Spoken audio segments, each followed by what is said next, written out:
Hello tout le monde, c'est Jérém et aujourd'hui on se retrouve pour une nouvelle vidéo où je vais vous parler des 10 meilleurs clins d'œil dans le film Luca, le dernier Disney Pixar à être sorti.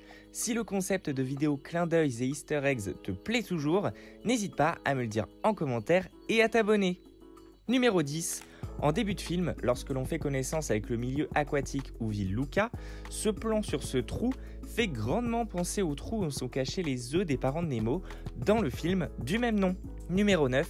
Lorsque Luca dirige son troupeau de poissons, celui-ci tient un bâton faisant penser à un berger et de plus les poissons bêlent pour s'exprimer, ce qui fait fortement penser ici au rôle de la bergère dans Toy Story.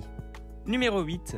La ville fictive où se déroule le film se nomme Porto Rosso, une référence ici au film d'animation Porco Rosso, se déroulant lui aussi en Italie et étant un favori du réalisateur.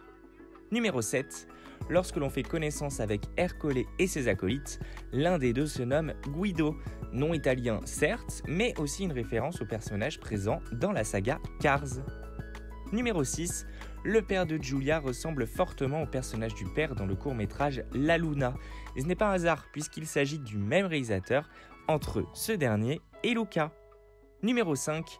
Une scène narrant l'histoire de Pinocchio dans le film fait évidemment référence au classique Disney Pinocchio. Bien qu'étant un conte italien aussi très connu, c'est cette scène parfaitement parodiée du film Disney que l'on retrouve dans Luca. Numéro 4. L'équipement et notamment le casque de plongée dont se sert Luca pour la compétition fait fortement penser au casque présent dans l'aquarium du film Nemo. Numéro 3. Le camion Pizza Planet, un classique dans les films Pixar depuis le premier Toy Story, est une nouvelle fois visible dans le film et c'était quand même assez bien trouvé.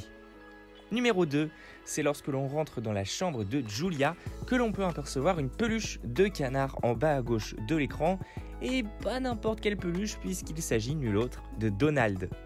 Et numéro 1, enfin, le code récurrent de chez Pixar A113 est une nouvelle fois présent lui aussi et se trouve à ce moment précis sur le billet de train à la fin du film.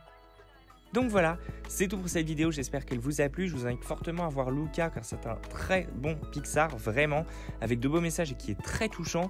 Et quant à nous, eh bien, je vous invite à vous abonner et on se retrouve la semaine prochaine pour une nouvelle vidéo. Allez, salut tout le monde!